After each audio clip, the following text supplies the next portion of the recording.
Tessa Monroe, 32, a freelance journalist from Ohio, loved nothing more than the New Year's gatherings at Pinecrest Lodge, their cedar-scented cabin on Silver Birch Lake in Vermont.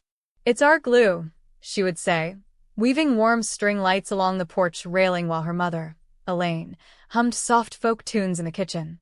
Her father, Patrick, the taciturn civil engineer who came alive around water, taught Tessa to cast for trout at dawn, and her older brother, Caleb, grinned his movie star grin for neighbors who drifted over with pies and snow boots.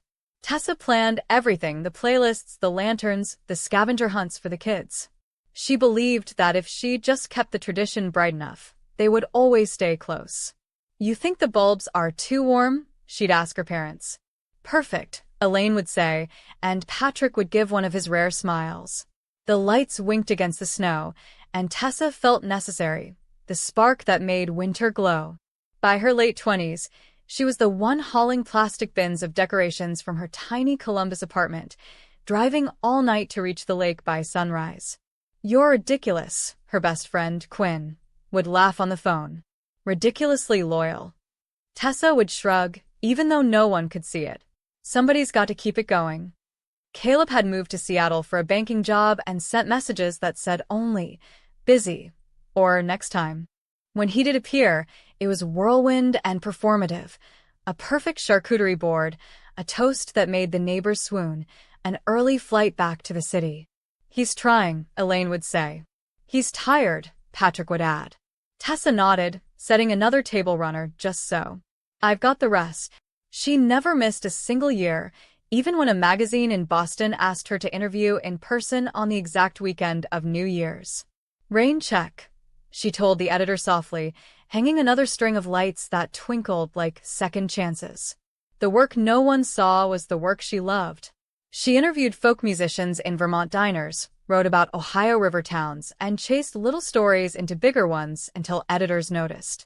When a national culture magazine ran her feature on Midwestern record stores, the editor emailed, "one of the year's best reads."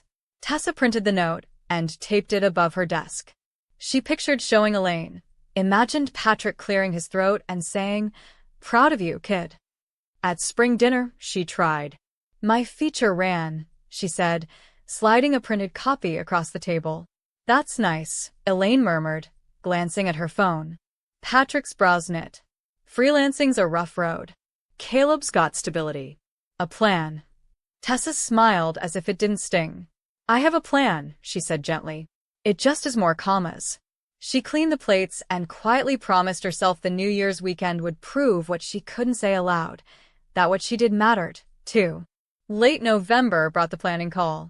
Tessa opened her laptop. Notes ready, menu ideas, a snow lantern workshop for the kids, and a list of eco-friendly bulbs she'd researched because Patrick liked things that lasted.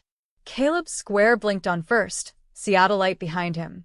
A woman settled beside him on the couch, cheeks flushed from wine. "This is Riley," he said. "Hi." Riley waved earnestly. Elaine appeared with tea. Patrick leaned back in his chair. "Hey," Tessa began, bright. "Big news, my article," Patrick cut in, voice even. "We're changing things this year. We invited the Whitcombs, the Dallas, and Riley's joining. You can sit this one out." Silence avalanched. "Sit it out," Tessa repeated, throat tight. Elaine tried to soften it. "Sweetheart, traditions are for us parents to host. You're young. Do your own thing this year." Caleb stared at his keyboard. Riley tucked hair behind her ear, not catching the undertow. Tessa swallowed. "So, Caleb's coming?" "Of course," Patrick said. "He's family." The word hit like a slammed door. "Okay," she said evenly, though her heart was thrumming. "I get it." Elaine exhaled, relieved. "It's just 1 year. Don't make it heavy." Caleb glanced up, guilt flickering and dying. When the call ended, Tessa stared at her dim screen. The room hummed with the refrigerator and her own pulse. She pictured every winter she'd driven through sleet to hang the lights, every kid's laugh choreographed by her lists, every late-night compromise with editors so she could keep the weekend clear. She pictured Riley, kind but untested, sliding into a seat she had set for a decade. Anger didn't come. Something colder did, a stillness that felt like a snapped string. She texted Quinn. They told me to skip. Quinn called immediately. You're kidding. After everything? Tessa pinched the bridge of her nose. I won't beg for a chair I built. Quinn was quiet, then decisive. Good. Then pick your own table. What does that mean? Tessa asked, voice small. It means go where you've wanted to go since we were 20 and sharing a dorm drawer of euros, Quinn said. You always said Barcelona for New Year's. Sun on stone, music in alleys. Tessa laughed, and it sounded like a door unlocking. Barcelona had lived in her daydreams, markets and tiled rooftops and the sea like an answered prayer. It's reckless, she said. I've got 15 grand saved for emergencies.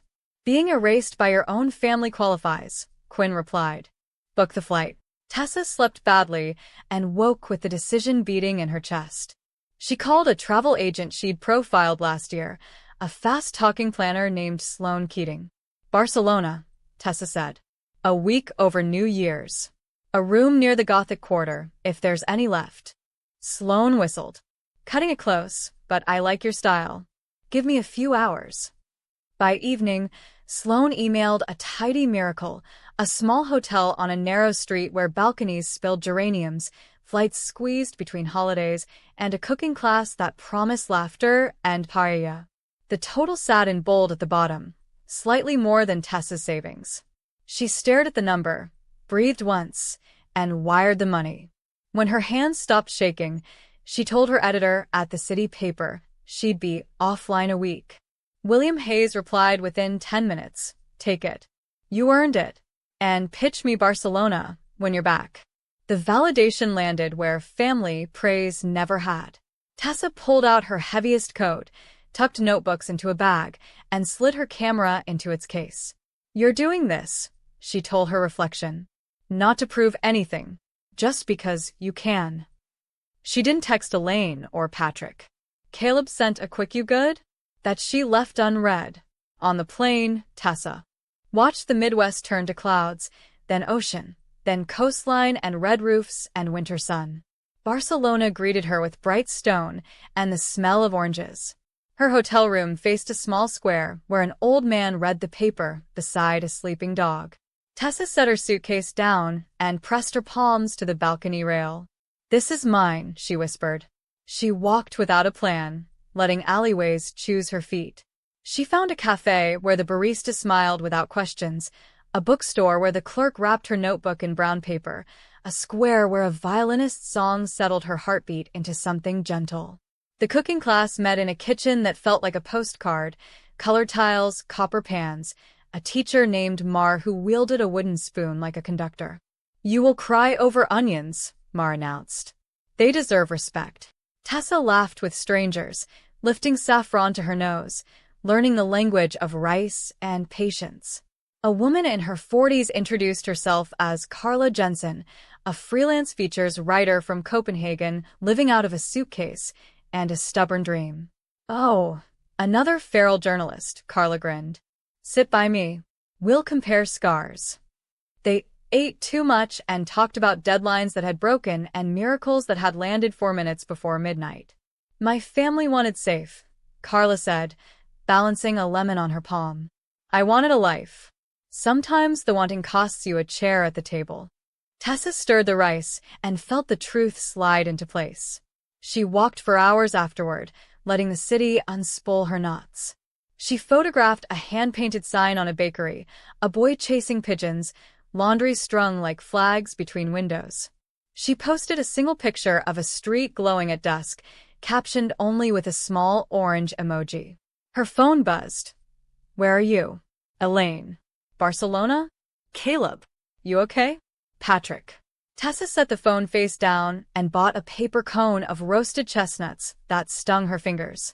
At a tiny table, she wrote, a fragment about stone that holds the sun, a sentence about being welcomed by a city that didn't need her history to open its doors.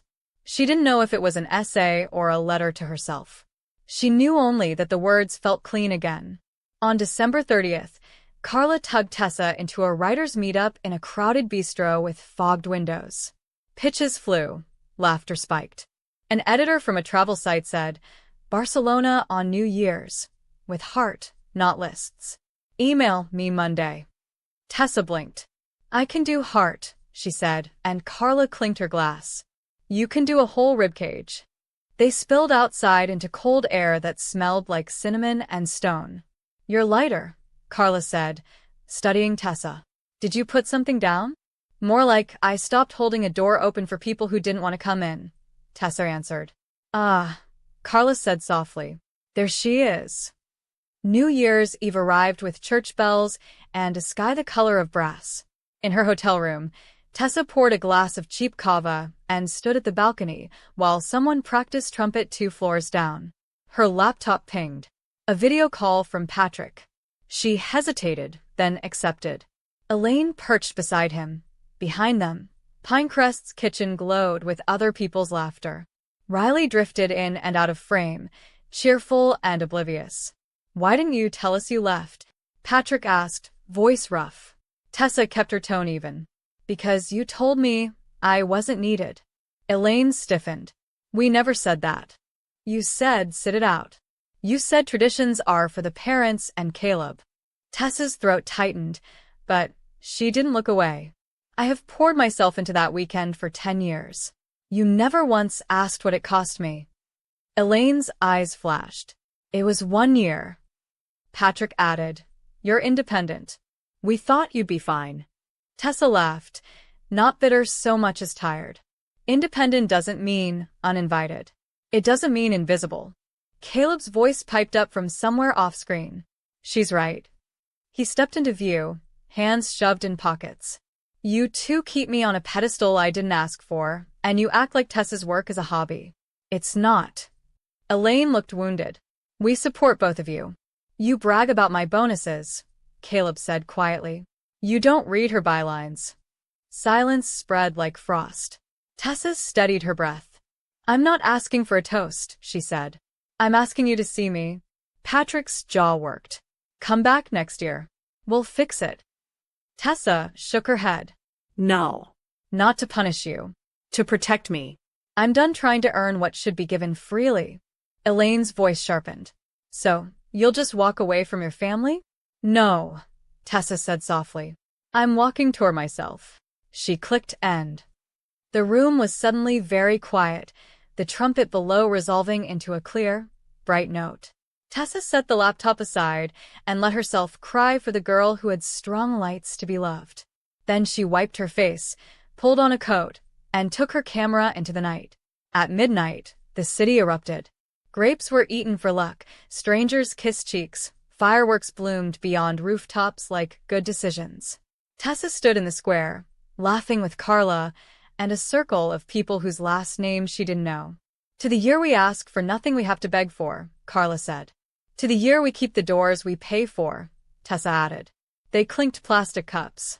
Someone started singing, off-key and earnest. Tessa danced badly and didn't apologize. When she returned to her room, she wrote until her fingers ached, an essay that began, sometimes the table you built is the one you need to leave empty so you can learn to cook for yourself. Back in Ohio, Tessa unpacked slowly. She ignored Elaine's text, call me, and Patrick's, we should talk, and Caleb's, I'm sorry. She didn't hate them. She had simply stopped auditioning. William assigned her a bigger feature than another. She met deadlines without bargaining with her soul. Quinn came over with takeout and a cheap spa kit. Barcelona looks good on you, Quinn said, smearing a ridiculous face mask across Tessa's cheeks. Confidence is an excellent color. Tessa grinned. Turns out I own it. She sent her New Year's essay to the travel editor. The reply came the next morning. Run it. Front page for the holiday wrap. And pitch me 3 more. Weeks drifted by. Pinecrest gossip reached her through a neighbor. The New Year's weekend had felt off. The Wickhams and Dallas were polite, but not magic. The snow lanterns didn't happen because no one knew how to coax light from frost. Riley was sweet and helpful, but Caleb left early for a call that wasn't an emergency. Patrick and Elaine cleaned in a silence that sounded like regret. Tessa read the message twice and set the phone down. She didn't gloat. She brewed tea and pitched a story about winter markets instead. One Sunday, her phone buzzed with a video call. Caleb again. She sighed and answered. His face looked older, softer around the eyes. I handled it badly, he said. All of it. I didn't push back. I let you take the hits because it was easier. Tessa leaned against the counter. I let me take them, too. He nodded. I told him I'm skipping Pinecrest next year. I need space. Not from you. He hesitated. Riley read your essay and cried. She asked me why I don't talk about you the way you write about us. Tessa pinched her lip, surprised by the sting in her throat. Tell her I write about the weather, too. It doesn't always mean I like the storm. Spring slid in. Patrick sent an email that said only, read your piece. Well done. It was more syllables of praise than he'd offered in a year. Elaine dropped by unannounced, with a tin of cookies Tessa had loved as a kid. They stood in the doorway, street sounds filling the awkward space. I'm learning, Elaine said finally, clumsily. I thought holding tight to tradition meant we were safe. I didn't notice who was holding it up. Tessa let the silence breathe. I can't be the scaffolding anymore, she said gently. I know, Elaine whispered. But can I read what you write? Tessa handed her a magazine. Start here. Summer found Tessa on assignment in New Mexico, sweat slick in the desert, voice recorder hot in her palm. She learned to listen to strangers like they were old friends, and to herself like she was a stranger worth meeting. When the Barcelona editor asked for another essay, The Places We Go When Home Forgets Our Names, she wrote it in a motel parking lot, cicadas screaming approval. William forwarded a note from his boss. Have you considered a column? Tessa laughed out loud in her rental car and said to no one, Yes. Yes, I have. In September, a message from Patrick arrived. We're selling Pinecrest. Too much upkeep. Thought you should know before the sign goes up. Tessa sat with it for a long time. Then she drove north alone to say goodbye. The lake was glass. The dock boards remembered her steps. She plugged in a single strand of lights she'd found at the back of the hall closet, watched them come alive in the early dusk. Hey, she said to the air, to the girl who'd once believed a perfect weekend could fix everything. Thank you for trying. She took photos and didn't post them.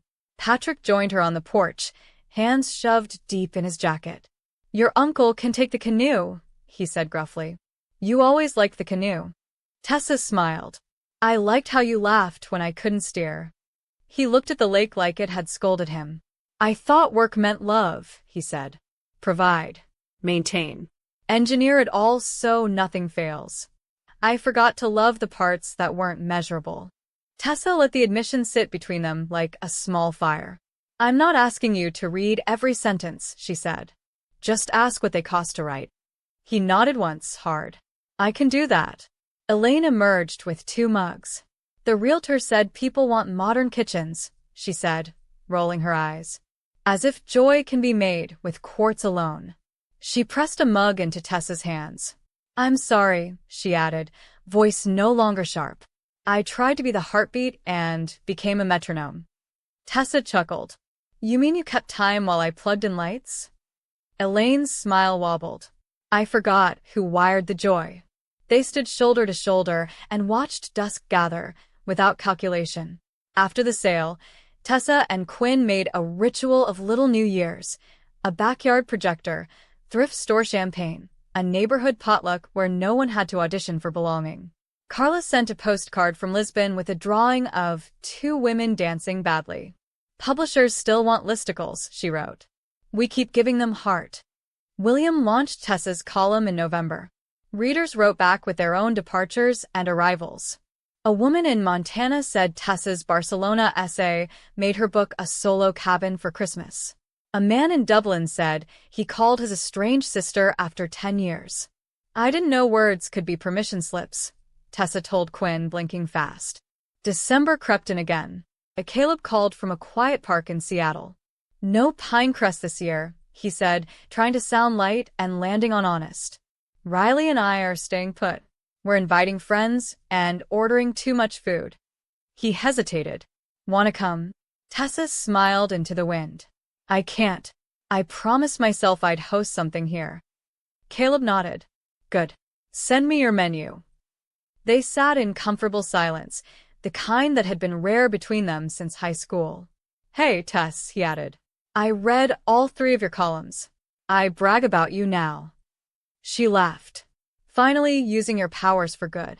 Elaine texted a photo of an overdone roast with the caption, apparently, you were the one who knew the oven.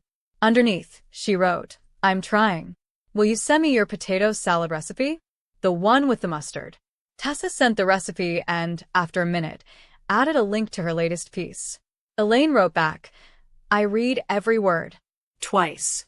Patrick sent a separate text. That bait you liked worked better than I thought. Proud of you, kid. Tessa stared at the words and let them land where they were meant to land, not as currency, but as warmth. On New Year's Eve, Quinn's backyard filled with people whose only price of admission was a dish and a story. Tessa strung lights between 2 maples, warm, but not too warm, and laughed when Quinn shouted, You can take the girl out of Pinecrest, but you can't stop her from hoarding extension cords. Tessa finished. Neighbors brought empanadas and ginger cookies. Someone set up a keyboard and played badly on purpose. At 10 p.m., Tessa checked her phone. No emergencies. No tests. No seat assignments to fight for. Just a picture from Carla of fireworks over water and a caption, to doors that open both ways. Near midnight, Tessa slipped to the edge of the yard, where snow made the streetlights look like they were wearing halos. Patrick called. She considered letting it go to voicemail, then answered. Happy New Year, he said, breath fogging his words. You too, she replied. He cleared his throat. I read your column about building your own table. I don't know how to say the right thing without sounding like I'm asking you to decorate my words. Tessa smiled. You just did. You told the truth. He exhaled. Then here's more. I want in, but I'll wait at the door you choose. The fireworks started. Quinn hooped. Strangers hugged. Tessa slipped her phone into her pocket and watched the sky do what skies do when given permission. It lit up without asking anyone to clap. Caleb texted a photo of a messy kitchen and Riley wearing a paper crown. We burned the onions. It was glorious, he wrote. Elaine sent a selfie with mustard on her cheek. Your salad was the hit. Tessa laughed aloud, then wiped a tear she didn't need to hide. She looked around at her backyard, at people making a new kind of noise, and said to the night, Thank you. Later, after sparklers and off-key anthems, after borrowed blankets and someone's dog stealing a meatball, Tessa sat on the back steps with a pen. She wrote, I used to think I was the light. I was the cord, useful, tangled, frayed. The light was belonging, and it doesn't ask you to prove you can plug it in. It just shines when you're near people who see you. She closed her notebook and didn't need to frame the sentence. Tomorrow, she would file her column. Tonight, she would let this small, ordinary joy be enough. The year turned. The lights stayed warm, and Tessa kept the door she chose open.